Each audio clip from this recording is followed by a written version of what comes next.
Abu Jahl, Abu Lahab, Utba, শাইবা, এরা সবাই রাসূলের ঘরের চার কোনায় দাঁড়িয়ে কোরআনে কারীম তারা আবিষ্কার করতে গেছে যে মুহাম্মদ সাল্লাল্লাহু আলাইহি ওয়াসাল্লাম কোরআনের নামে যে কথাগুলি বলেন, এই কথাগুলি তিনি কোত্থেকে আবিষ্কার করেন, কোথা থেকে পান?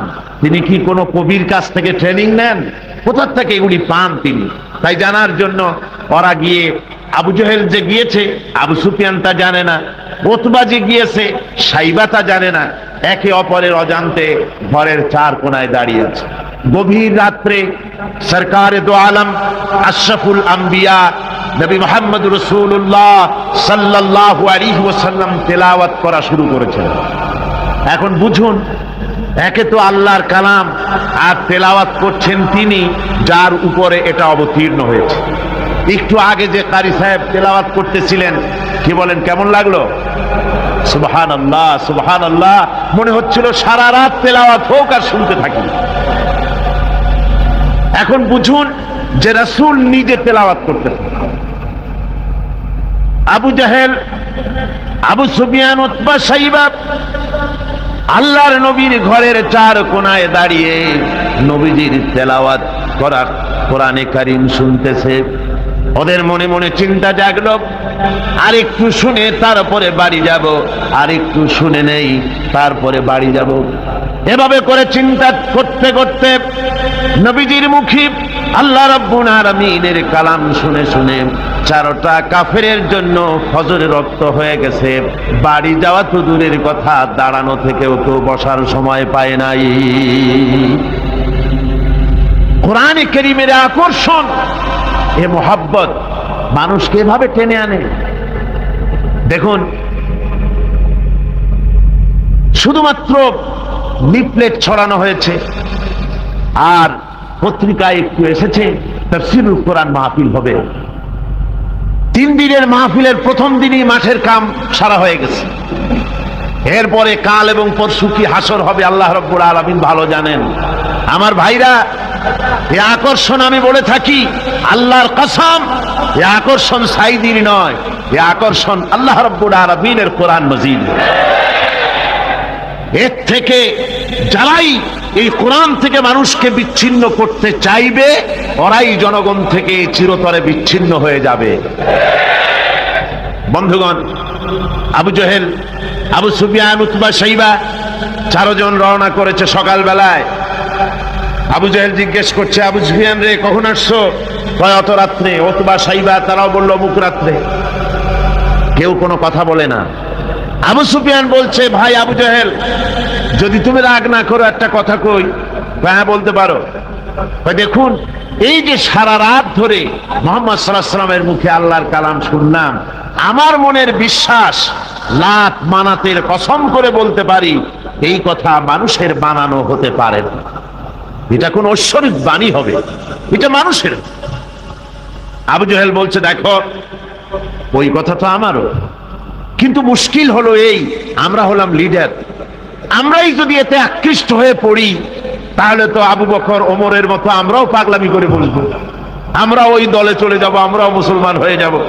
সুতরাং আমি বুঝতে পেরেছি তোমাদের কোরআন শোনার পাগলামিতে ধরেছে। তোমরা আমার হাতে হাত দাও, তওবা পড়ো। এই জায়গায় কোরআন শুনতে আর কোনো দিন আসবে না। কি করবে? ইচ্ছের বাইরে নেতাকে খুশি রাখতে হয়, তাই বাধ্য হয়ে সবাই তওবা করল। তওবা করে বাড়ি চলে গেছে।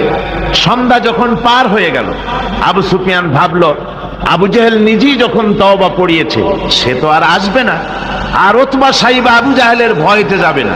আমি আজকে একা একা মুহাম্মদ সাল্লাল্লাহু আলাইহি ওয়াসাল্লামের ঘরের কোনায় গিয়ে প্রাণ ভরে কালামুল্লাহ শুনব। উতবাও তাই ভেবেছে, শাইবাও তাই ভেবেছে। এদিকে আবু জেহেল মনে মনে ভাবলো, ওরা 3 জনে আমার হাতে তওবা পড়েছে, আমার নেতৃত্বের প্রভাব, আমার ভয়তে ওরা কেউ আসবে না। আজকে একা আমি মজা করে সারা রাত শুনবো মুহাম্মদ সাল্লাল্লাহু আলাইহি ওয়াসাল্লামের মুখে আল্লাহর কালাম। গত রাত্রের মতো আজও সব হাজির হয়ে গেছে ঘরের কোনায়। আসবেই, এটাই তো স্বাভাবিক, আসাটাই স্বাভাবিক। গত বছর কোরআনে কারীমের তাফসীরের মাহফিলে বাধা দিল। একটা পত্রিকায় দেখলাম, হরতালও সফল, তাফসীরও সফল। তো আমি দেখলাম যে হেডিংটা তো খুব ভালোই, খবরটা পড়লাম, দেখলাম একটা প্রতিবেদন লিখেছেন যিনি, তিনি লিখলেন যে কোরআন বিরোধীরা তারা হরতালের ডাক দিল। এখন আজকাল পাগলে ডাক দিলেও হরতাল হয়ে যায়, কেডার তার দামি গাড়িটা রাস্তায় বের করে ভাঙবে। হরতালের ডাক দিয়েছে তো হরতাল হলো, কল কারখানা বন্ধ হয়ে গেল, দোকানপাট বন্ধ হলো। এখন সারা দিনে কোনো কাম নাই, সব তাফসীরের মাহফিলে হাজির। কথা বুঝলেন? শেষ পর্যন্ত এও দেখা গেল, আমার কাছে রিপোর্ট এসেছে, যারা বাধা দিয়েছিল তারা কয় যে কিছু টাকা তো পাই, কাজে কিছু না করলে টাকাটা হালাল হয় কেমন। শেষ পর্যন্ত ওরাও চাদর মুড়ি দিয়ে তাফসীরের মাহফিলের কোনায় ওরাও দাঁড়ায় গেছে। সুবহানাল্লাহ বিহামদিহি। এটা কোরআনের আকর্ষণ, এর থেকে মানুষকে ছুটানো যায় না, মুসলমানকে এর থেকে বিচ্ছিন্ন করা যায় না। চারো কাফের আজও এসে হাজির হয়েছে রাসূলের চার কোণে, একে অপরের অজান্তে। এরপরে রাত যখন শেষ হয়ে আসে, তখন আবু জেহেল মনে করলো আর দাঁড়ানো ঠিক না, আবু সুফিয়ান, উতবা, শাইবা ওরাও মনে করলো আর দাঁড়ানো ঠিক না। তখন অন্ধকারের ভেতর দিয়ে ছুট দিয়েছে যার যার বাড়ির দিকে। এখন অন্ধকারের মধ্যে ছুটতে গিয়ে একজন আর একজনের মধ্যে ঠেলে উঠেছে।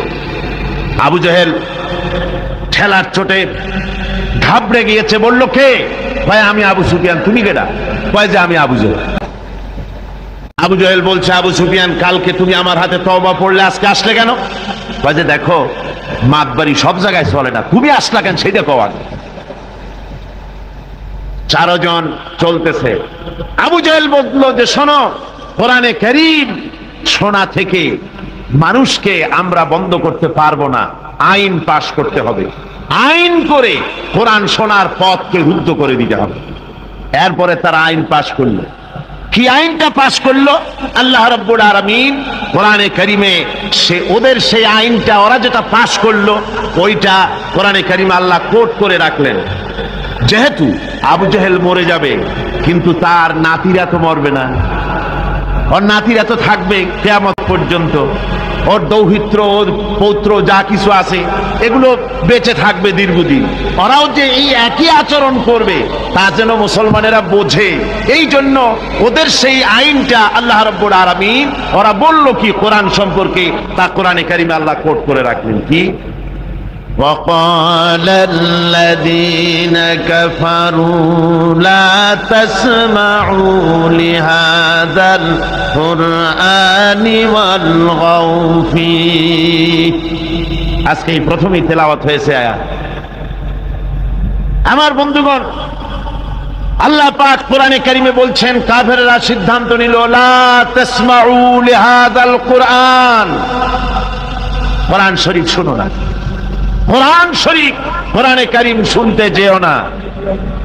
ওয়ালগাউ ফি, কোরআন তো শুনবেই না, বরং কোরআনের আলোচনা, কোরআন যেখানে আলোচনা হয়, তেলাওয়াত হয়, সেখানে বাধার সৃষ্টি করো, বাধা দাও, ডিস্টার্ব করো, সর্বরকমের বাধার দিয়ে, বরং কোরআনের আলোচনা, কোরআন যেখানে আলোচনা হয়, তেলাওয়াত হয়, সেখানে বাধার সৃষ্টি করো, বাধা দাও, ডিস্টার্ব করো, সর্বরকমের বাধার দিয়ে কোরআনে কারীম শোনার পথকে বন্ধ করে দাও।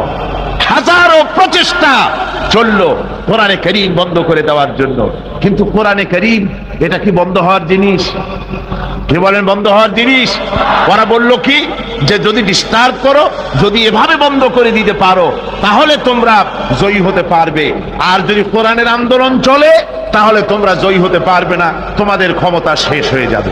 আমার ভাইরা, রাসূল পাক সাল্লাল্লাহু আলাইহি ওয়াসাল্লাম হজের মৌসুম এলো, কাবা শরীফের কোনায় বসে তেলাওয়াত করতেছেন। আবু জেহেল করেছে কি, ঘরে বাইরের থেকে যত হাজিরা এসেছে হজ করতে, ওদের তাঁবুতে গিয়ে গিয়ে বলছে, শোনো আমাদের দেশে একটা পাগল, নাম তার মুহাম্মদ, নাউযুবিল্লাহি মিন যালিক, বলছে নাম তার মুহাম্মদ সাল্লাল্লাহু আলাইহি ওয়াসাল্লাম, তাকে জেনে ধরেছে, খবরদার তার কথা শুনতে যাও না, সে একটা পাগল মানুষ, তার কাছেও যাও না, কি বলে তাও শোনো।